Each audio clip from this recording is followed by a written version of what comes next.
साथियों नमस्कार, स्वागत है आप सभी का एक बार फिर से अपनी कलम अपने चैनल पर। हम बात कर रहे हैं कक्षा 9 हमारी किताब चल रही है और उसमें आज 5वां पाठ हम ले रहे हैं। 5वां पाठ जो है उसमें नाम है राजस्थान में जनजागृति और प्रजामंडल। अति महत्वपूर्ण टॉपिक जो आपकी थर्ड ग्रेड एग्जाम होनी है मुख्य परीक्षा, उसमें ऐसा कैसा टॉपिक दिया हुआ है सिलेबस में, राजस्थान में जनजागृति और प्रजामंडल आंदोलन। ठीक है, ये आपको आराम से पूरा तैयार करना है।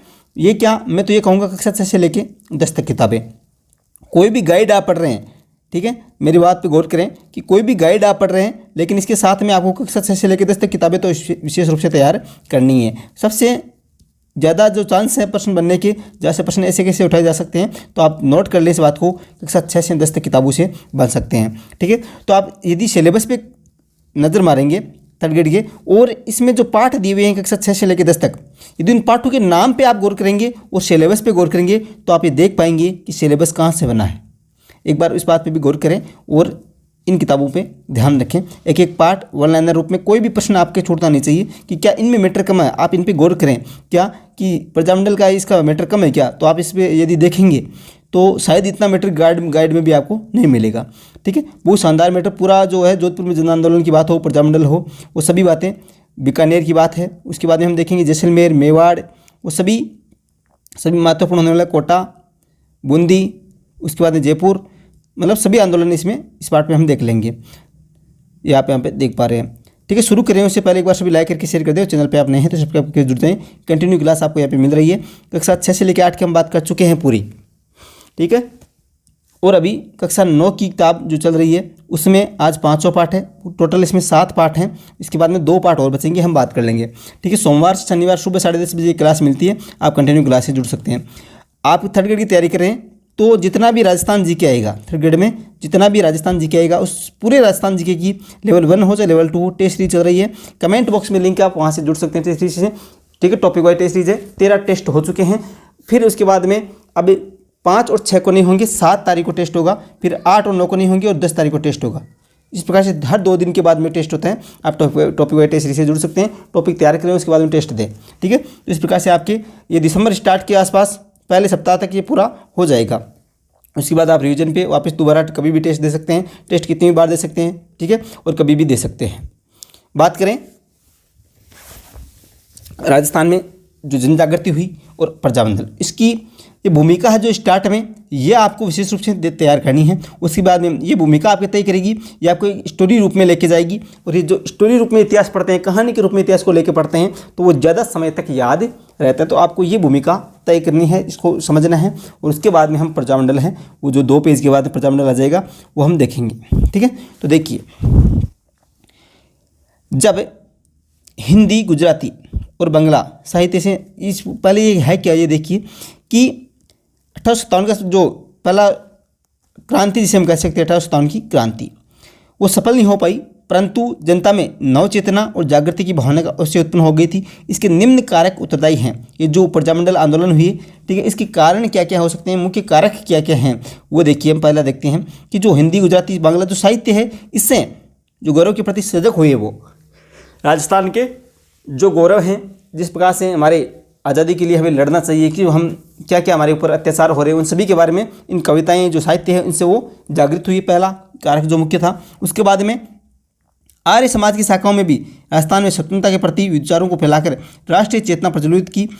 राजनीतिक जागृति की भावना को विकसित करने में स्वामी दयानंद सरस्वती और स्वामी विवेकानंद का महत्वपूर्ण योगदान रहा। ये भी मुख्य बातें रही है। बात करें साहित्य और पत्रकारिता, ये भी महत्वपूर्ण भूमिका रही है। उदयपुर से सज्जन कीर्ति सुधाकर, बंकिम चंद्र चटर्जी का वंदे मातरम, अजमेर से एक अंग्रेजी साप्ताहिक जो राजस्थान टाइम नाम से, ये सभी नोट कर लेना, ये अति महत्वपूर्ण है। ये जो किताबें आपको, ये जो पत्रकार आदि पत्र जो दिख रहे हैं, ये अति महत्वपूर्ण है और इम्पोर्टेंट भी है, क्योंकि राजस्थान का जो साहित्य है इस प्रकार से बड़ा टॉपिक हमारे सिलेबस में है।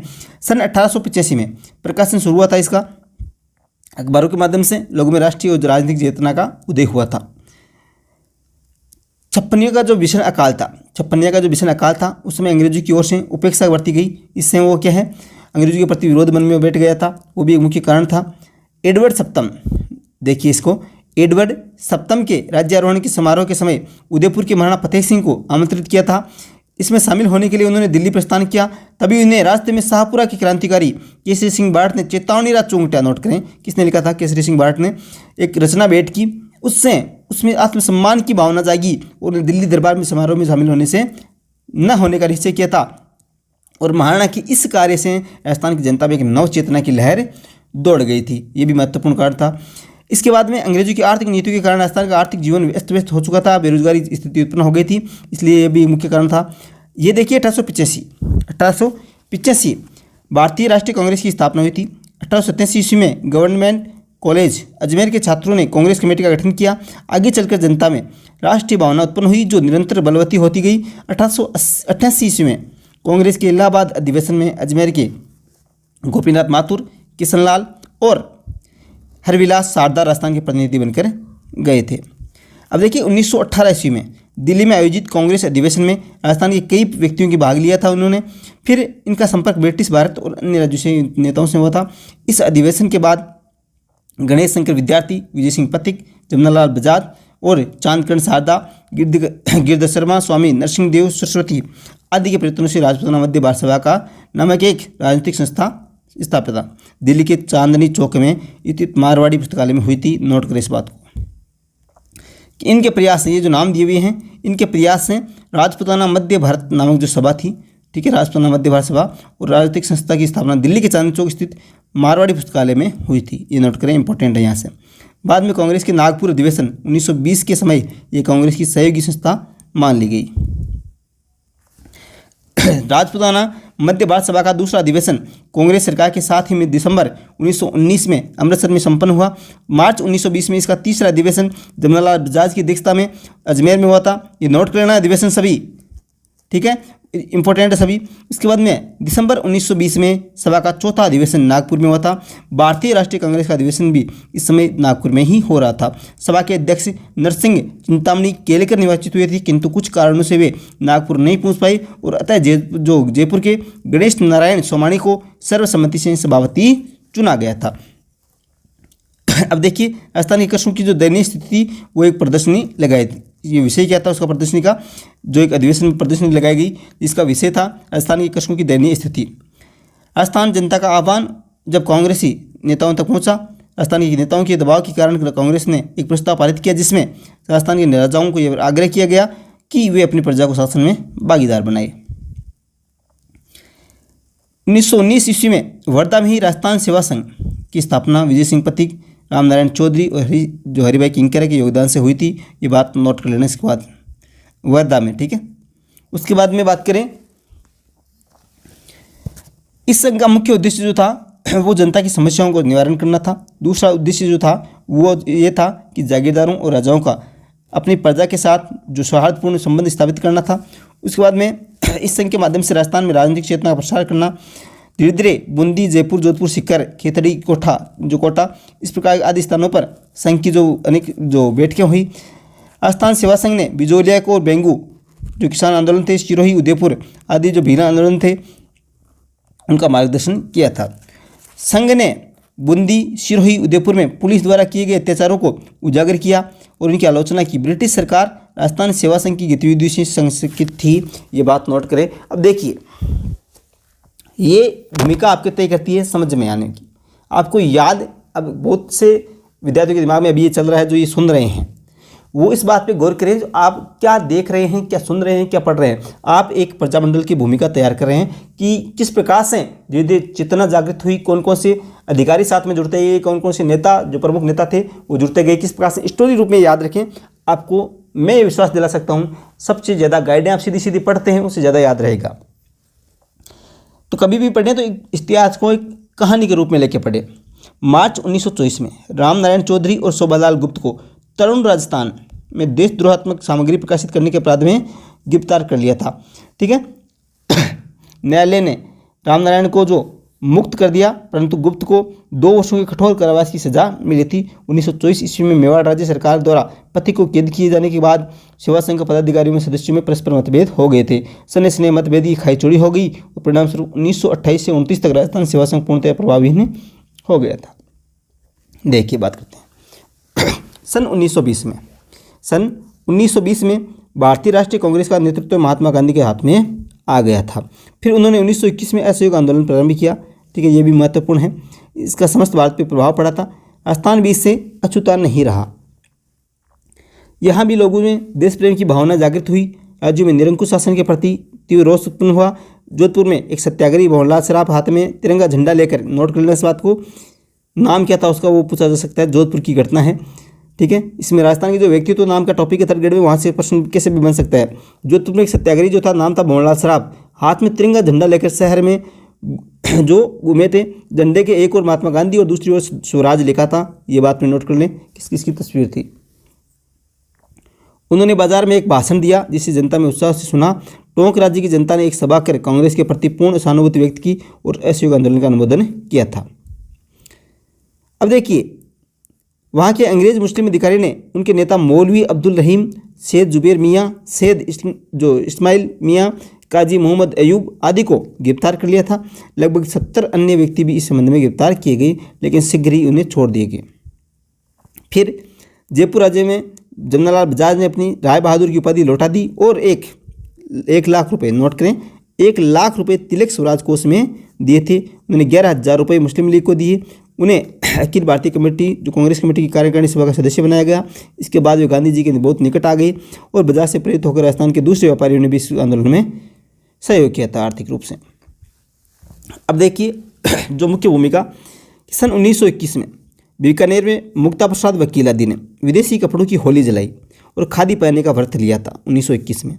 ये जो सभी राजस्थान से संबंधित है, प्रश्न कैसे भी बन सकता है, आपको तय करना है और आपको 2-3 बार इसको रिवीजन। आपको ऐसा लगेगा कि इतना कैसे याद रहेगा, तो आप एक कहानी के रूप में 2-3 बार इसको वीडियो को देखेंगे, रिवीजन करेंगे। केवल मैं आपको कह सकता हूँ, केवल आपको इतना कह सकता हूँ कि इसका 2 या 3 बार आपने देख लिया, रिवीजन कर लिया, अब कक्षा 9 जो है ये लगभग 3-4 घंटे में पूरी हो जाएगी आपकी। सभी क्लास एक साथ आप देखोगे, प्लेलिस्ट में बता दूंगा, तो 3-4 घंटे आप कभी भी निकालो और उसको रिवीजन कर लो। एग्जाम तक आप इससे 3-4 बार टाइम निकालेंगे तो 3-4 बार रिवीजन भी हो जाएगा आराम से। जैसे बात करूँ कक्षा 6 की, तो 3 घंटे के लगभग पूरी होती है। कक्षा 8 की 2-2.25 घंटे में आप रिवीजन कर सकते हैं पूरी किताब का। ठीक है, तो इस प्रकार से आपको देखना है। बीकानेर में खादी भंडार भी खोला गया था। अनेक स्थानों पर जनता ने जागृति लाने के उद्देश्य से पुस्तकालय और वाचनालय खोले गए। चूरू, सुजानगढ़, रतनगढ़ आदि में सर्वहितकारिणी सभा, विद्या प्रचारिणी सभा आदि नाम से समाज सेवा में उद्देश्य से संस्थाएं स्थापित की गई। इन संस्थाओं की ओर से राजनीतिक साहित्य के पर्चे आदि प्रसारित किए गए थे। बात करें 15 मार्च 1921, 15 मार्च 1921 की बात करें तो अजमेर में द्वितीय राजनीतिक सम्मेलन का आयोजन किया गया, जिसमें मोतीलाल नेहरू उपस्थित थे। मौलाना शौकत अली ने सम्मेलन की अध्यक्षता करते हुए विदेशी वस्त्रों के बहिष्कार का आह्वान किया था। अजमेर में पंडित गौरीशंकर के नेतृत्व में विदेशी के वस्त्रों का बहिष्कार किया और इस कार्य में अर्जुनलाल सेठी, चांदकर्ण शारदा आदि ने भाग लिया था।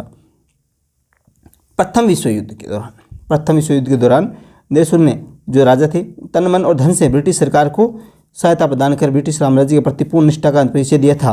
ठीक है, और ब्रिटिश सरकार ने भी उन्हें अपना विश्वसनीय सहयोगी और युद्ध संचालन में भागीदार बनाया था। बीकानेर के महाराजा गंगा सिंह को साम्राज्य युद्ध मंत्रिमंडल और सामाजिक युद्ध सम्मेलन का सदस्य मनोनीत किया गया था। उन्हें जर्मनी से संधि वार्ता में भाग लेने के लिए भारत का प्रतिनिधित्व करने हेतु पेरिस भेजा था। ये बात भी नोट कर लेना इंपॉर्टेंट है। विश्व युद्ध की समाप्ति के बाद में वायसराय की अध्यक्षता में नरेंद्र मंडल की स्थापना की गई थी। ये बात भी नोट करें, जहां देशी राजा अपने राज्यों और भारत सरकार की संबंधित समस्याओं को विचार विमर्श कर सकते थे।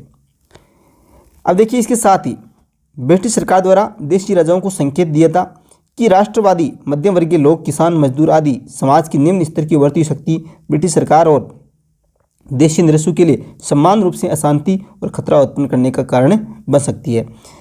ब्रिटिश प्रशासकों ने मेवाड़ के बिजोलिया ठिकाने में किसान पंचायतों की स्थापना पर गौर किया और उनकी आत्मनिर्भरता की तुलना जो रूसी ज्योतिषविद ने से की और बिजोलिया किसान आंदोलन से सूत्रधार पथिक को बोल्शेविक विप्लववादी कहा। एक बार फिर सम्मान हेतु की बात कहकर देशी राज्यों का सहयोग प्राप्त करने का प्रयास किया था। अब देखिए, स्वयं को प्रगतिशील मानने वाले बीकानेर के महाराजा गंगा सिंह ने अपने राज्य के शिवमूर्ति सिंह, संपूर्णानंद और आनंद शर्मा को सरकारी नौकरी से इसलिए निलंबित कर दिया था क्योंकि वे स्वदेशी वस्त्र पहनते थे और उन्होंने तिलक स्वराज कोष से चंदा जमा कराया था। इस प्रकार से उन्होंने निकाल दिया, निलंबित कर दिया था। जोधपुर महाराजा के संरक्षक सर प्रताप सिंह द्वारा इस आंदोलन में कारण जो इतना बोगला उठे थे कि उन्होंने राज्य में विदेशी माल को प्रोत्साहन देना आरंभ कर दिया और जब से उसकी पूर्व वे महर्षि दयानंद से उपदेश मानकर हिंदी भाषा और स्वदेशी का प्रचार कर रहे थे। अब देखिए, उदयपुर महाराणा ने विदेश होकर अपने युवराज भोपाल सिंह को 28 जुलाई 1921 को प्रशासनिक अधिकार सौंप दिए। युवराज ने अंग्रेज सरकार की इच्छानुसार मंत्रिमंडल बनाया और राजस्व विभाग जैसा महत्वपूर्ण विभाग एक अंग्रेज अधिकारी मिस्टर ट्रेंच को सौंप दिया था। ये बात नोट करें, मिस्टर ट्रेंच को अभी वित्त विभाग सौंपा था, राजस्व विभाग। ठीक है, अब देखिए आगे, ब्रिटिश सरकार अब ये प्रयत्न करने लगी थी कि जहाँ तक हो सके राजस्थान के राज्यों में अंग्रेज मंत्रियों की नियुक्ति हो, ताकि वे राज्यों में बढ़ती हुई राजनीतिक चेतना पर नियंत्रण रख सके। सिरोही, बूंदी, जोधपुर, जयपुर में अंग्रेज व्यक्तियों को मंत्री नियुक्त किया गया। जहाँ ऐसा संभव नहीं था, वहाँ राज्य के बाहर व्यक्तियों को उस पदों पर नियुक्त करने की व्यवस्था की गई। स्थानीय प्रतिमा की पूर्ण रूप से अवहेलना की गई और मारवाड़, जोधपुर राज्य का प्रथम मैट्रिक परीक्षा उत्तीर्ण व्यक्ति और स्थानीय कॉलेज का प्रथम स्नातक दरबार हाई स्कूल में क्रमशः लेखाकार और सामान्य अध्यापक के पद पर कार्यरत रहे। अब देखिए, प्रजामंडल की स्थापना की बात में हम करेंगे। पहले देख लेते हैं थोड़ी सी बात कि 20वीं शताब्दी के तृतीय दशक तक राज्य में बहुत बड़ी संख्या में शिक्षित लोग मौजूद थे, जिन्हें राज्य में कार्य करने का अवसर प्राप्त नहीं हो रहा था। परिणाम स्वरूप उनसे असंतोष फैल गया और इस शिक्षित वर्ग ने प्रचलित व्यवस्था में व्याप्त अनियमितताओं को उजागर कर जनता में जागृति उत्पन्न की और उन्हें नागरिक अधिकारों के में प्रयास किए थे।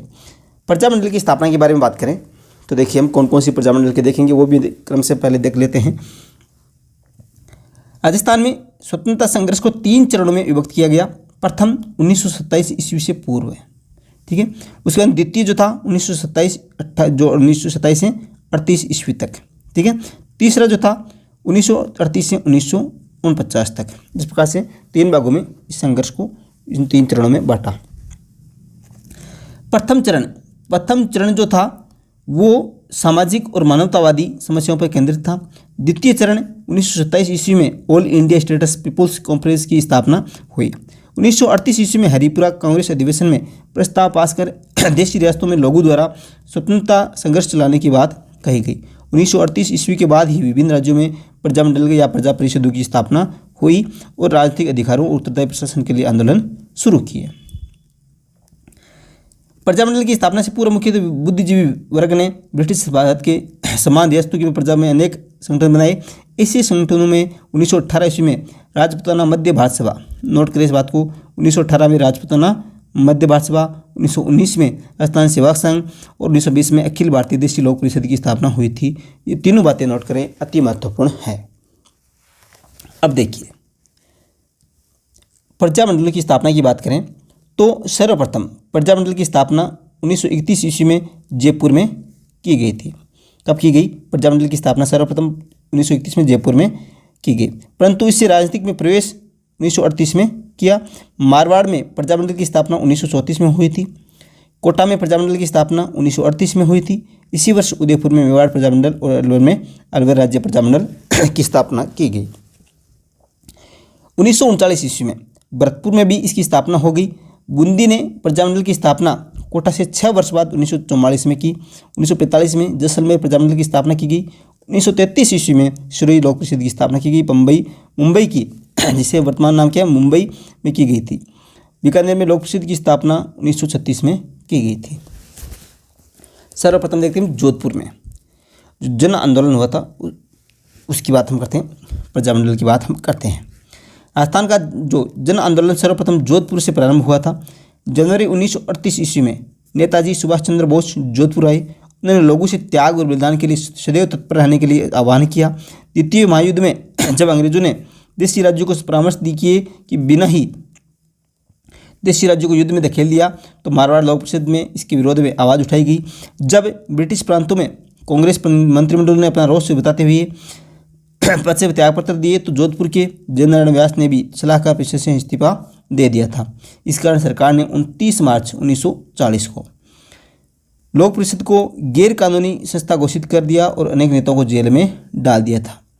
छात्रों ने इस आंदोलन में सक्रिय भाग लिया। इसमें प्रमुख थे जगदीश लाल, जोरावरमल, नोटकुल नाम और मदन लाल। इन्होंने छात्रों को स्कूल जाने से रोका और उन्हें परीक्षा न देने का अनुरोध किया। 18 अगस्त 1942 को आंदोलन के छठे डिटेक्टर जो थे फूलचंद बाफना गिरफ्तार कर लिया गया और नागौर के शिवदयाल दवे भी उनको गिरफ्तार। इस 7वां डिटेक्टर बनाया गया था, गिरफ्तार कर लिया गया था उनको भी, ठीक है। 8वें डिटेक्टर जो थे तुलसीदास राठी, उनको भी उसी दिन गिरफ्तार कर दिया गया था। इस प्रकार पुलिस ने एक ही दिन लोक प्रसिद्ध के 3 डिटेक्टरों को गिरफ्तार कर लिया था। देखिए बात करते हैं आगे, जो मुख्य बात है 18 अगस्त 1942 को 5 स्त्रियों ने कुछ स्कूली बच्चों के साथ छात्रों के साथ में मिलकर ब्रिटिश विरोधी नारे लगाते हुए प्रभात फेरी निकाली। शीघ्र ही भीड़ इकट्ठी हो गई। घुड़सवार पुलिस को रोकने के उद्देश्य से स्त्रियां सड़क पर लेट आई। क्रुद्ध जनता ने पुलिस को बुरा भला कहा था और उस पर पत्थर भी फेंके। इससे रमा देवी, कृष्णा कुमारी, अश्लेश्वर प्रसाद की पत्नी और दयावती रामचंद्र पालीवाल की पत्नी थी शामिल थी। इससे पूर्व उन्होंने सर प्रताप स्कूल, पुष्टिकर स्कूल, सरदार हाई स्कूल में धरना देने का प्रयास किया। 22 सितंबर 1942 को एक सभा में सूरज देवी माथुर और सावित्री देवी माथुर ने उत्तरदायी शासन संबंधी गीत गाए। आर्य समाज कन्या पाठशाला की प्रधानाध्यापिका ने इस सभा में एक जोशीला भाषण भी दिया था। अब कौन कहता है कि इसमें मैटर कम है, बताइए इन किताबों में कौन कहता है मैटर कम है? आप जोधपुर प्रजामंडल ये जन आंदोलन है वो भी देख लीजिए, ठीक है। बाद में सार्वजनिक मांग पर 1944 ईस्वी में जोधपुर राज्य व्यवस्थापिका सभा की स्थापना की गई, लेकिन राष्ट्रवादी इससे संतुष्ट नहीं हुए और अक्टूबर 1946 में इसको डाबरा कांड हुआ, जिसमें डीडवाना के जागीरदारों ने अपने सामंती सहयोगियों के द्वारा लोक प्रसिद्ध के कार्यकर्ताओं पर अमानवीय अत्याचार करवाए थे। यद्यपि राष्ट्रीय समाचार पत्रों में इस कृत्य की तीव्र भर्त्सना की गई, परंतु जोधपुर महाराजा ने इसकी कोई परवाह नहीं की। जून 1947 में जोधपुर के महाराजा उमेश सिंह का देहांत हो गया और उसके पुत्र हणवंत सिंह को गद्दीसीन किया गया। नए राजा ने प्रधानमंत्री वेंकटाचार्य को हटा दिया और अपने जागीरदारों और रिश्तेदारों का मंत्रिमंडल बना लिया। 28 फरवरी 1948 को भारत सरकार ने वीपी मेनन को जोधपुर भेजा और उन्होंने उनके समझाने पर राजा से वस्तुस्थिति को समझा और 1948 में जयनारायण व्यास के मंत्रिमंडल का निर्माण हुआ और मार्च 1949 में जोधपुर वृत्त राजस्थान में विलीन हो गया था। अब देखिए बात करते हैं बीकानेर की। तो बीकानेर में जन आंदोलन की बात करें तो बीकानेर के महाराजा गंगा सिंह एक प्रगतिशील शासक थे और उन्होंने अपनी योग्यता से अंतर्राष्ट्रीय ख्याति प्राप्त कर ली थी। राज्य में व्यवस्थापिका, हाईकोर्ट व नगरपालिकाओं का निर्माण कर सुधारक की भूमिका अदा की थी, परंतु जन आंदोलन को उन्होंने साम दाम दंड भेद की नीति से दबा दिया था। बीकानेर में जन जागृति वाले जो लाने वाले थे चूरू के स्वामी गोपाल दास सर्वप्रथम थे, ये बात नोट करें। रियासती शासन में बीकानेर षड्यंत्र केस में स्वामी गोपाल दास और उसके 8 साथियों को फंसा दिया गया और जेल में अनेक यातनाएं दी गई थी। मग्गाराम वैद्य ने राजा के आतंक के कारण कलकत्ता जाकर बीकानेर प्रजामंडल की स्थापना की। 1943 ईस्वी में गंगा सिंह की मृत्यु हो गई थी और उसके बाद शार्दुल सिंह राजा बने। पिता की तरफ पुत्र ने भी दमन चक्र चालू रखा और 1947 के बाद राजा बदलते समय वो को पहचान गए। 1947 ईस्वी में बीकानेर एक्ट पास कर द्विसदनीय व्यवस्थापिका राज्यसभा का धारा सभा की स्थापना की गई थी। देखिए इसके अतिरिक्त लोक सेवा आयोग और हाईकोर्ट का भी गठन किया गया था। जनता को कतिपय मौलिक अधिकार भी प्रदान किए गए थे। अप्रैल 1947 में बीकानेर की केंद्रीय संविधान सभा में प्रतिनिधि भेजे और बीकानेर ने वृहद राजस्थान में शामिल होने से कोई अड़चन पैदा नहीं की थी। लंबे इंतजार के बाद दिसंबर 1947 में बीकानेर संविधान अधिनियम जनता के लिए प्रकाशित कर दिया गया था। कुछ बातों को छोड़कर समस्त शासन एक परिषद को सौंप दिया गया और जो व्यवस्थापिका के प्रति उत्तरदायी थी शासन के विरुद्ध यह प्रेरणा घोषित कर दी थी कि 2 वर्षों के भीतर ही उनके संरक्षण में एक पूर्ण उत्तरदायी सरकार बनाई जाएगी। जनवरी 1948 में, नोट करें, जनवरी 1948 में महाराजा ने सभी राजनीतिक बंदियों को रिहा कर दिया और प्रजा परिषद की कार्यकर्ताओं की सभा में घोषणा की कि नया संविधान स्वीकार करने योग्य नहीं है। अब यहाँ पे देखिए बात चल रही बीकानेर की, ठीक है, ये भी आज साथ में दिमाग में रखें। 2 फरवरी 1948 को ये घोषणा की गई कि अप्रैल 1948 तक उत्तरदायी सरकार अस्तित्व में आ जाएगी। 18 मार्च 1948 को शार्दुल सिंह ने मंत्रिपरिषद के स्थान पर एक मिला जुला अंतरिम मंत्रिमंडल बनाने की घोषणा की थी। इसके बाद देखिए देशी राज्यों को भी संविधान निर्मात्री सभा में भाग लेने के आमंत्रित किया गया। महाराजा शार्दुल सिंह ने दूरदर्शिता का परिचय देते हुए इसमें भाग लेने का निर्णय किया। अब इसने अन्य राज्यों को इसमें भाग लेने के लिए प्रेरित किया। 28 अप्रैल 1947 को बीकानेर के प्रतिनिधि जो KM पन्नीकर थे उन्होंने संविधान निर्मात्री सभा में अपना स्थान ग्रहण किया। 3 जून 1947 को माउंटबेटन योजना की घोषणा की हुई। इसमें भारत के विभाजन का उल्लेख था। देशी निरसों ने समक्ष जब यह विकल्प था कि वे स्वतंत्र रहे या भारतीय संघ या पाकिस्तान में सम्मिलित हो, तो महाराजा सूरज सिंह ने बीकानेर राज्य को भारतीय संघ में सम्मिलित करने का निर्णय किया था। बात करें जैसलमेर की बात। जैसलमेर में जन आंदोलन। जैसलमेर एक ऐसा राज्य था जहाँ जन चेतना का नितांत अभाव था। और कारण क्या था इसका? इसकी जनसंख्या कम थी। इसका अधिकांश भाग जो था मरु प्रदेश था, यातायात के साधनों का अभाव था और संचार की जो विकसित नहीं थे। पहला समाचार पत्र जो था विजय 1920 में प्रारंभ हुआ था वहाँ पे। 1932 ईस्वी में माहेश्वरी समाज नियोग मंडल का गठन किया गया और राजा ने इस पत्र पर प्रतिबंध लगाकर इसके मंत्री को जेल में डाल दिया था। सागरमल गोपा ही ऐसे पहले व्यक्ति थे जिन्होंने निरंकुश शासन के विरुद्ध जनता को जागृति पैदा की थी। ये बात नोट कर लेना। परंतु वे रियासती शासन के आतंक और अत्याचार के शिकार हुए। सागरमल अपनी व्यथा का वृत्तांत निरंतर जयनारायण व्यास, शेख अब्दुल्ला और जवाहरलाल नेहरू को भेजते रहे। सागरमल गोपा को 4 अप्रैल 1946 को जेल में ही जलाकर मार डाला था। इसके बाद मिठालाल व्यास ने जैसलमेर प्रजामंडल की स्थापना कर साहस किया और परंतु राजा के आतंक से बचने के लिए इसकी स्थापना जोधपुर में की गई थी। 28 मई को जयनारायण व्यास और मिठालाल ने जैसलमेर से जुलूस निकाला और एक विशाल आम सभा का आयोजन किया। इसके पश्चात जन भावना को नहीं दबाया जा सका। अंत में जैसलमेर भी राजस्थान में शामिल हो गया था। देखिए मारवाड़ जो मेवाड़ था उसकी बात हम करें तो मेवाड़ राज्य में जन जागृति का सूत्र पहले भी बिजोलिया सत्याग्रह और बेगूसराय आंदोलन के रूप में हो चुका था। अप्रैल 1938 में माणिक्यलाल वर्मा ने, नोट करें, अप्रैल 1938 में माणिक्यलाल वर्मा ने मेवाड़ प्रजामंडल की स्थापना की थी। मेवाड़ के तत्कालीन प्रधानमंत्री धर्मनारायण ने इसे गैर कानूनी संस्था घोषित कर दिया और माणिक्यलाल वर्मा को मेवाड़ छोड़कर चले जाने का आदेश दिया। इस पर माणिक्यलाल वर्मा अजमेर चले गए और अपनी गतिविधियों का संचालन वहाँ से करने लगे। मेवाड़ की सरकार ने फरवरी 1939 में माणिक्यलाल वर्मा को देवली से जबरदस्ती उठा लिया और उन्हें यातनाएं दी ही नहीं अपितु मुकदमा चलाकर जेल में डाल दिया। फरवरी 1941 में प्रजामंडल पर से प्रतिबंध हटा दिया गया। नवंबर 1941 में प्रजामंडल का प्रथम अधिवेशन माणिक्यलाल वर्मा के जो सभापतित्व थे उसमें बड़ी धूमधाम के साथ हुआ। इस अवसर पर आचार्य जे.बी. कृपलानी, विजयलक्ष्मी पंडित भी आई। खाद्य और ग्रामोद्योग प्रदर्शनी का आयोजन भी किया गया। बाद में मेवाड़ हरिजन सेवा संघ की स्थापना की गई थी। इसका कार्यभार सोम मोहनलाल सुकाड़िया को सौंपा गया था। इसी प्रकार भील, मीणा और आदिवासियों के कल्याण का कार्य बलवंत सिंह मेहता के सुपुर्द किया गया था। अगस्त 1942 में जब महात्मा गांधी ने भारत छोड़ो आंदोलन चलाया तो प्रजामंडल को फिर गैरकानूनी संस्था घोषित कर दिया था। इसके संबंध नेताओं को गिरफ्तार कर दिया गया।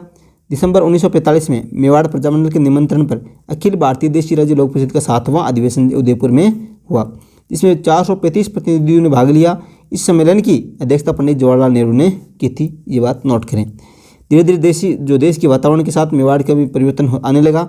महाराणा ने उत्तरदायी शासन की मांग को आंशिक रूप से स्वीकार करते हुए मेवाड़ को नया संविधान दिया। इसका प्रारूप के.एम. मुंशी ने तैयार किया था, ताकि बाद में मेवाड़ भी राजस्थान में विलीन हो गया था। देखिए बात करें कोटा की। कोटा में जन आंदोलन। कोटा में जन आंदोलन का सूत्रपात है वो लगभग 1918 ईस्वी से प्रारंभ हो गया था। कोटा निवासियों ने भी विदेशी वस्तुओं का बहिष्कार चालू कर दिया था। उसमें गांधी टोपी पहने जाने का उत्साह शुरू हो गया था। यहाँ पंडित नैनूराम शर्मा पहले व्यक्ति थे जिन्होंने राज्य की सेवा का त्याग कर सार्वजनिक सेवा में जीवन में प्रवेश किया था। विजय सिंह पथिक द्वारा स्थापित राजस्थान सेवा संघ के सक्रिय सदस्य बन गए। उन्होंने सर्वप्रथम बेगार प्रथा के विरुद्ध कोटा में आंदोलन चलाया था। 1934 में हाड़ौती प्रजामंडल की स्थापना की गई। नोट करें इस बात को। 1934 में हाड़ौती प्रजामंडल की स्थापना की। फिर इनके साथ में पंडित अभिन्न हरि भी हो गए थे और दोनों ने मिलकर सरकार में उत्तरदायी शासन बनाने का आग्रह किया था। अभिन्न हरि मांगरोल के रहने वाले थे, इसलिए उन्होंने यह 1939 में कोटा राज्य प्रजामंडल की स्थापना वहाँ की थी। फिर इसकी अध्यक्षता पंडित नैनूराम ने की। अधिवेशन के स्वागत अध्यक्ष जो थे शेठल मोतीलाल बनाए गए थे। 1940 ईस्वी में कोटा की रामतलाई क्षेत्र में कोटा प्रजामंडल का अधिवेशन आयोजित किया गया था। इस अधिवेशन की अध्यक्षता में पंडित अभिन्न हरि ने की थी अध्यक्षता, और फिर इस सम्मेलन में विजय सिंह पथिक भी भाग लेने आए थे। जो कोटा प्रजामंडल था उसकी गतिविधियों को उस समय गहरा धक्का लगा जब पंडित नैनूराम शर्मा के अज्ञात लोगों ने हत्या कर दी थी और इससे अभिन्न हरि पर प्रजामंडल का पूरा भार आ गया था। ठीक है, नैनूराम शर्मा की हत्या जो कर दी गई थी नैनूराम पंडित की। 1942 के भारत छोड़ो आंदोलन के समय पंडित अभिन्न हरि ने आंदोलन छेड़ दिया। इस आंदोलन में इसके साथ मास्टर शंभू दयाल सक्सेना, नाथूलाल जैन, श्याम नारायण सक्सेना, सेठ मोतीलाल, वकील वेणी माधव, श्रीमती वेणी माधव, ये 7 थे। इस आंदोलन में विद्यार्थी भी शामिल हो गए थे। देखिए बात करते हैं आगे। कोटा के दीवान सर हरिलाल गोसलिया और आईजी पुलिस संत सिंह आंदोलन को कुचल देना चाहते थे, परंतु कोटा के महाराणा भीम सिंह ने पलाय था कि सर ओंकार सिंह के माध्यम से जनता से 16 अगस्त 1945 को समझौता कर लिया था। बाद में प्रधानमंत्री और आईजी पुलिस को भी दरबार ने हटा लिया था। फिर इस बार इस आंदोलन के बाद में प्रजामंडल के झंडे के नीचे कोटा के सामंत, नागरिक, किसान, मजदूर और छात्र सब आ गए थे। जब देश आज़ाद हुआ तो कोटा के महाराणा भीम सिंह ने राजस्थान की विलीनीकरण की प्रक्रिया में महत्वपूर्ण भूमिका जो योगदान दिया था और इसी कारण से वो पूरे राजस्थान के राज प्रमुख बनाए गए थे। बूंदी में जन आंदोलन की बात करें तो बूंदी में कोटा की भांति राजनीतिक जागृति के लक्षण पहले ही दिखाई दे रहे थे। विजय सिंह पथिक और रामनारायण चौधरी ने कर वृद्धि और बेकार के विरुद्ध जो आंदोलन प्रारंभ किया था, पुलिस ने किसानों पर अपना दमन चक्र चालू किया और नमाना ग्राम में बहुत अत्याचार किए थे, जिससे आंदोलन में और तेजी आ गई थी। बूंदी के महाराव ईश्वरी सिंह ने आंदोलन को दबाने का भरसक प्रयत्न किया था। 1931 ईस्वी में कांतिलाल की अध्यक्षता में बूंदी प्रजामंडल की स्थापना की गई थी।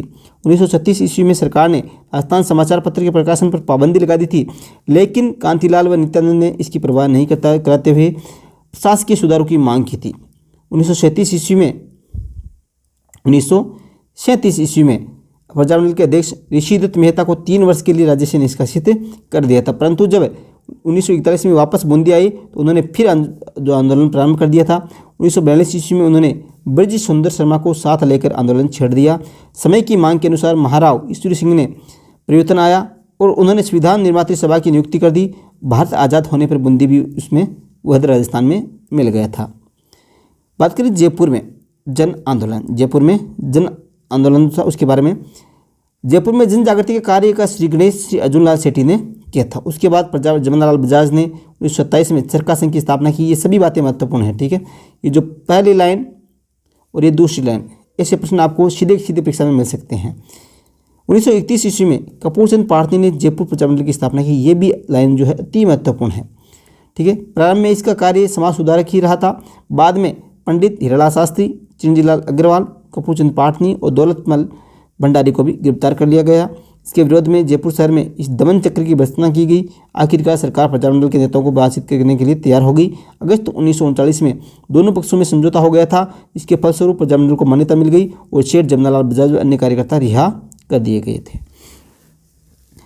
1940 ईस्वी में पंडित हीरालाल शास्त्री प्रजामंडल के अध्यक्ष निर्वाचित हुए थे। नोट करें, उन्होंने राज्य भर में प्रजामंडल की शाखाएं खोल दी थी। 1941 में नवंबर की बात है तो प्रजामंडल का 3रा अधिवेशन हुआ। 1942 के भारत छोड़ो आंदोलन के समय जयपुर में आंदोलन छेड़ा गया तो जयपुर महाराजा ने उत्तरदायी शासन की मांग को स्वीकार कर लिया। अब जयपुर में आंदोलन का कोई औचित्य नहीं रह गया था। इस प्रकार प्रजामंडल में 2 वर्ग हो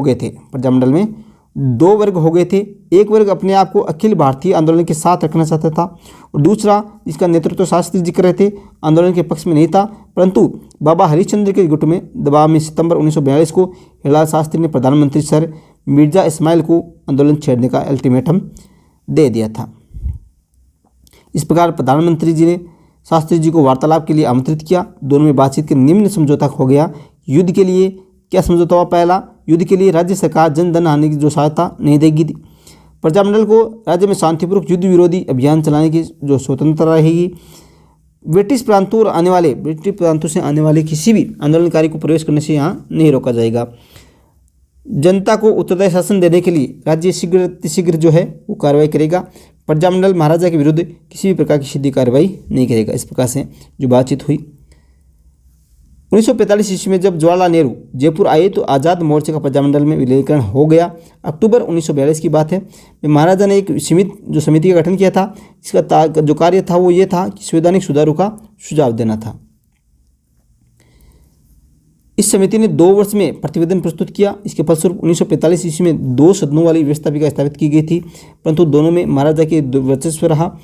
जब चुनाव हुए तो प्रजामंडल ने चुनाव का भाग लिया था, जिसमें परिषद में 3 सीटों पर, प्रतिनिधि सभा में 27 सीटों पर विजय प्राप्त की थी। परिषद में 3 सीटों पर और प्रतिनिधि सभा में 27 सीटों पर 24 जुलाई 1947 के दिन जब नरेंद्र मंडल की स्थापना हुई, ठीक है, नोट करें इस बात को, नरेंद्र मंडल की स्थापना हुई तो जयपुर नरेश ने यह घोषणा की कि वे भारतीय संघ में सम्मिलित होंगे।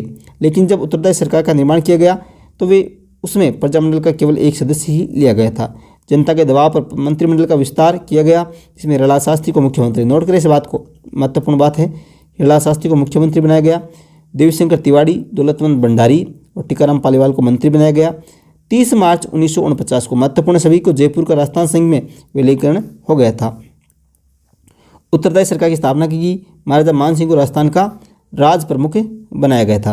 महाराणा उदयपुर को महाराज प्रमुख बनाया गया था और कोटा महाराव को उपमहाराज, जो उपराज प्रमुख है, वो बनाया गया था। तीनों बात नोट करें, प्रश्न कैसे भी घुमा के पूछ सकते हैं। जिस प्रकार से महाराज प्रमुख और राज प्रमुख, इसमें वो आपको कन्फ्यूज कर सकते हैं। बात करें अलवर। अलवर में जन आंदोलन, अलवर राज्य की जनता में जागृति लाने का कार्य पंडित हरिनारायण शर्मा ने किया था। ये बात नोट करें। उन्होंने अस्पृश्यता निवारण संघ, वाल्मीकि संघ और आदिवासी संघ की स्थापना की, खादी का प्रचार किया और आम जनता में जागृति पैदा करने का प्रयास किया। जब मार्च 1933 में ब्रिटिश सरकार ने अलवर के महाराजा जय सिंह को गद्दी पर उतार दिया, अपने मनोनीत एक जागीरदार के पुत्र तेज सिंह को गद्दी पर बैठा दिया था। इसके विरोध में जनता ने एक आम सभा की, जो आयोजित की थी। राज्य सरकार ने जो हरिनारायण शर्मा, कुंज बिहारी लाल मोदी और अन्य नेताओं को गिरफ्तार कर लिया था। फिर 1938 में अलवर राज्य प्रजामंडल की स्थापना हुई थी। ये बात नोट करें। 1938 में अन्य प्रजामंडल की भांति अलवर ने प्रजामंडल ने भी वो उत्तर प्रदेश सरकार की मांग की और आंदोलन चालू रखा। 1940 ईस्वी में राज्य द्वारा युद्ध कोष के लिए एक धन एकत्रित करने का प्रजामंडल को विरोध किया था। इस पर हरिनारायण शर्मा और उनके सहयोगी मास्टर भोलानाथ को गिरफ्तार कर लिया गया था। आम जनता ने इसका विरोध किया। भारत छोड़ो आंदोलन ने भी प्रजामंडल ने आंदोलन किया। जनवरी 1944 में भवानी शंकर शर्मा की अध्यक्षता में प्रजामंडल का पहला अधिवेशन हुआ था, ठीक है, जिसमें उत्तर प्रदेश सरकार की मांग को दोहराया गया था। फरवरी 1946 में उत्तर प्रदेश सरकार बनाने के लिए प्रजामंडल ने आंदोलन छेड़ दिया था। देखिए, कई गिरफ्तारियां दी। इसके पश्चात जून 1946 में प्रजामंडल ने किसानों के समर्थन में आंदोलन किया। प्रजामंडल और सरकार में टकराव 1947 में चलता रहा। अलवर में सांप्रदायिक दंगे हुई। इसके लिए अलवर के दीवान NB खर्रे को उत्तर प्रदेश ठहराया गया था। सरकार को यह संदेह था कि महात्मा गांधी की हत्या में खर्रे मिलीभगत थी। खर्रे की क्या थी? मिलीभगत थी।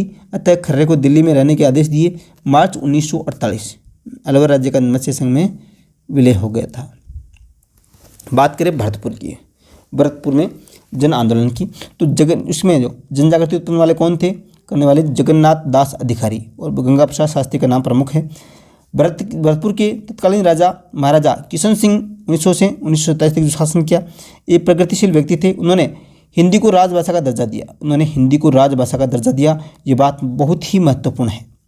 भरतपुर के जो शासक थे किशन सिंह, गाँव में और नगरों में स्वशासी संस्थाओं को विकसित किया। वे उत्तर प्रदेश सरकार बनाने के लिए पक्षधर थे। उन्होंने प्रगतिशील विचारों की उनमें कीमत चुकानी पड़ी और ब्रिटिश सरकार ने उनको गद्दी से उतार दिया। बालक विजेंद्र सिंह को गद्दी पर बैठा दिया गया और शासन चलाने के लिए एक प्रशासक नियुक्त कर दिया। 1930 ईस्वी में भरतपुर महाविद्यालय के छात्रों ने स्वतंत्रता दिवस मनाया था। ये बात नोट करें। 1938 में राज्य के बाहर रेवाड़ी में भरतपुर प्रजामंडल की स्थापना की गई थी। ये बात नोट करें। कहाँ पे की गई थी? भरतपुर की, तो रेवाड़ी में की गई थी। इसके अध्यक्ष गोपीलाल यादव बने। ये भी महत्वपूर्ण है। कोषाध्यक्ष मास्टर अतिनेंद्र को बनाया गया। राज्य सरकार ने प्रजामंडल को गैरकानूनी संस्था घोषित कर दिया था। इस प्रकार प्रजामंडल ने 21 अप्रैल 1938 को सरकार के विरुद्ध सत्याग्रह प्रारंभ किया। 23 दिसंबर 1940 को प्रजा परिषद को मान्यता दे दी गई और सब नेता जेल से छोड़ दिए गए थे। 30 दिसंबर 1940 को परिषद का पहला सम्मेलन जयनारायण व्यास की अध्यक्षता में आयोजित किया गया था। इसमें उत्तर प्रदेश शासन की मांग प्रस्तुत की गई। सरकार ने 22 अक्टूबर 1942 में ब्रज जन प्रतिनिधि समिति जो गठन की घोषणा की थी। ये बात नोट करें। पूछा गया सवाल है, 22 अक्टूबर 1942 को ब्रज जन प्रतिनिधि समिति घोषणा की। इसके लिए अगस्त 1943 में चुनाव करवाए गए। इसमें 50 सदस्य थे, जो 37 जो निर्वाचित थे। प्रजा परिषद ने इसमें 27 पद जीत लिए थे।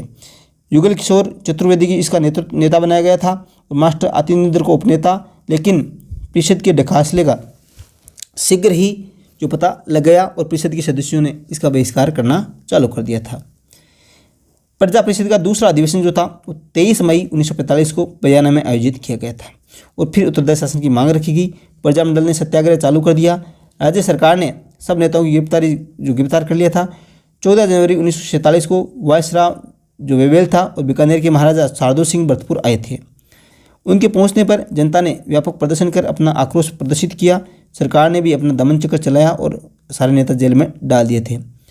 अलवर के मेऊ व जाटों में दंगे भड़क गए थे। 15 अगस्त 1947 को जब भारत आज़ाद हुआ तो भरतपुर सांप्रदायिकता की आग वो जल रहा था। भरतपुर है उस सांप्रदायिकता की आग में जल रहा था। 18 मार्च 1948 को भरतपुर राज्य को मत्स्य संघ में विलीन कर लिया था। धौलपुर की बात करें तो धौलपुर में जन आंदोलन, तो धौलपुर में जन चेतना का कार्य स्वामी श्रद्धानंद ने 1918 ईस्वी में प्रारंभ कर दिया था। 1936 में पंडित कृष्ण दत्त पालीवाल ने धौलपुर प्रजामंडल की स्थापना की थी। ये बात नोट करें, ये बात नोट करें विशेष रूप से, मैं इसको हाईलाइट कर रहा हूँ। धौलपुर स्थापना किसने की थी? पंडित कृष्णदत्त पालीवाल ने प्रजामंडल की स्थापना की धौलपुर की। इसके पश्चात 1938 व 1940 ईस्वी में उत्तरदायी शासन की मांग प्रस्तुत की। 12 नवंबर 1946 को तासीम गांव में प्रजामंडल का अधिवेशन बुलाया गया, परंतु सरकार ने किराए के गुंडों के माध्यम से दंगे फसाद करवा दिए। 1947 ईस्वी के बाद भी धौलपुर प्रजामंडल उत्तरदायी शासन की मांग करता रहा। अंत में 17 फरवरी 1948 को सरदार पटेल ने महाराजा को दिल्ली बुलाया और शासनाधिकार त्यागने पर मजबूर कर दिया। बाद में धौलपुर को मत्स्य संघ में विलीन कर दिया गया।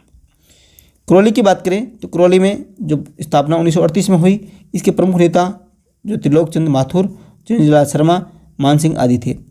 अन्य राज्यों की भांति करौली में भी आंदोलन समाप्त करने के लिए प्रयास किए गए। नवंबर 1946 में करौली के पड़ोसी राज्य के कार्यकर्ताओं का एक सम्मेलन बुलाया गया, जिसमें करौली के उत्तरदायी शासन की मांग की गई थी। जुलाई 1947 में महाराजा ने 11 सदस्यों की एक समिति संवैधानिक सुधार के लिए विषय में सुझाव देने के लिए नियुक्त की। जो प्रजामंडल था उसने मांग की कि इसमें कुछ जनप्रतिनिधि भी होने चाहिए, परंतु महाराजा ने यह मांग पत्र अस्वीकार कर दिया। कुछ समय बाद करौली का मत्स्य संघ में विलय कर दिया गया था।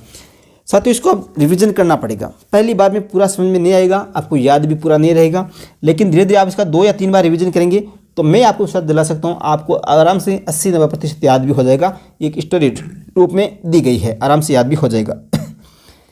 देखिए, अन्य राज्यों में जो हुआ था जन आंदोलन, उसकी बात हम कर लेते हैं। राजस्थान में ऐसे अनेक राज्य थे जहां राजनीतिक चेतना का विकास 20वीं सदी के दूसरे और तीसरे दशक में हुआ था। उनमें से पहले बात करें तो बांसवाड़ा, डूंगरपुर, प्रतापगढ़, सिरोही, शाहपुरा, टोंक, कुशलगढ़ थे। झालावाड़ राज्य ऐसा राज्य था जहाँ के राजा और स्वयं प्रगतिवादी थे। उन्होंने अनेक कदम ऐसे उठाए जिससे जन चेतना में वृद्धि हुई। ये बात विशेष रूप से नोट कर लेना, ऐसे सवाल अति महत्वपूर्ण बनते हैं। ठीक है, झालावाड़ राज्य के शासक। बांसवाड़ा में भूपेंद्र नाथ त्रिवेदी, डूंगरपुर में भोगीलाल पंड्या, ये भी महत्वपूर्ण, हरदेव जोशी, गौरीशंकर आचार्य, शिवलाल कोटड़िया, भिखाबाई भील। ठीक है, प्रतापगढ़ की बात करें तो अमृतलाल पायक, चुनीलाल प्रभाकर और शिरो में गोकुलभाई भट्ट आदि ने जन चेतना लाने के प्रयास किए थे। ठीक, ऐसे पूछ सकते हैं कौन सा किस जिले से, कौन सी रियासत से संबंधित हैं।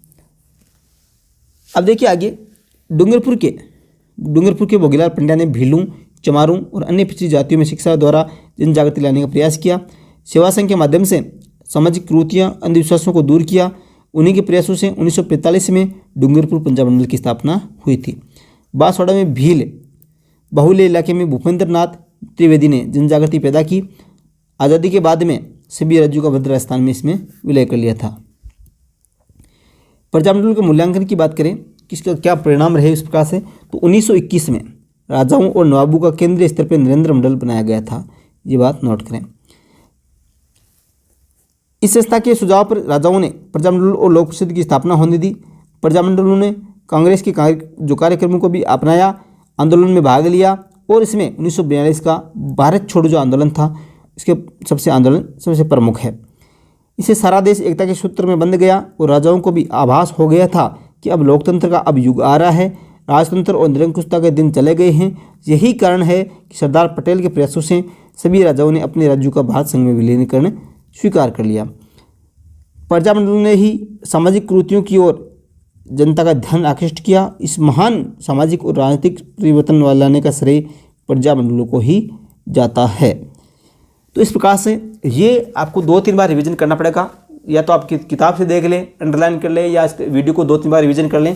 ठीक है, आप जो 7 पार्ट हैं कक्षा 9 के, इसमें से प्रश्न देख लेना कितने बनते हैं जब एग्जाम में आए। ठीक है, और इनको आप ये 4 या 5 घंटे की क्लास होगी, लगभग कितने 5 घंटे की आप मानकर चलिए एवरेज। ठीक है, उसका आप 2 या 3 बार रिवीजन करेंगे, वीडियो देखेंगे, जो प्लेलिस्ट बना दूंगा मैं कक्षा 9 की, तो आराम से आपको याद भी हो जाएंगे। ये अति लघुत्मक प्रश्न आप देख लेना, लघुत्मक प्रश्न है ये, तो आप विशेष रूप से इनको जो अति लघुत्मक है वो तो विशेष रूप से आपको देखना ही है। ठीक है, और जो मैंने विशेष रूप से आपको बताया कि ये इंपॉर्टेंट है, नोट कर लेना, तो आप वो एक बार देख लेना। ठीक है, जब रिवीजन करें तो। ठीक है साथियों, अब एक बार सभी साथी लाइक कर देंगे, जो भी साथी देख रहे हैं वो सभी साथी एक बार लाइक करें, शेयर कर दें। जो भी साथी देख रहे हैं, तो चैनल पे आप नए हैं तो सब्सक्राइब करके जुड़ जाना। कंटिन्यू क्लास आपको यहाँ पे मिल रही है, उससे आप जुड़ सकते हैं। तो अब जो आपको मैंने स्टार्टिंग में बता दिया था कि जीके जो टॉपिक वाइज टेस्ट सीरीज चल रही है, जो जीके की जो टॉपिक वाइज टेस्ट सीरीज चल रही है, कमेंट बॉक्स में उसका लिंक है, वरना आप सीधा प्ले स्टोर से डाउनलोड कर सकते हैं। अपनी कलम अपने नाम से ऐप है, वहाँ पे आपको 2 टेस्ट सीरीज अभी चल रही है। ठीक है, ये तो संपूर्ण राजस्थान जीके जो है, संपूर्ण राजस्थान जीके उसकी टेस्ट सीरीज चल रही है, चाहे लेवल 1 से है चाहे लेवल 2 से है। उसके अलावा जिसके 3rd ग्रेड में जो भाषा है, जो सब्जेक्ट है वो हिंदी रहनी है विषय, उनके लिए टॉपिक वाइज टेस्ट सीरीज व्याकरण प्लस शिक्षण विद्या चल रही है, वो भी जुड़ सकते हैं। ठीक है, तो सभी कमेंट बॉक्स में जाएं और उससे जुड़ें, वरना आप सीधा प्ले स्टोर से भी डाउनलोड कर सकते हैं। सभी टेलीग्राम पे जुड़ जाना। जैसे ही 2 पार्ट और होंगे कक्षा 6 और 7, ठीक है, सॉरी 6वां और 7वां पार्ट जैसे पूरा होगा तो पूरी PDF है वो हाईलाइट की हुई मैं आपको टेलीग्राम पे सेंड कर दूंगा कक्षा 9 की। ठीक है, और आप टेस्ट से जुड़े कमेंट बॉक्स में। धन्यवाद, जय हिंद, जय भारत।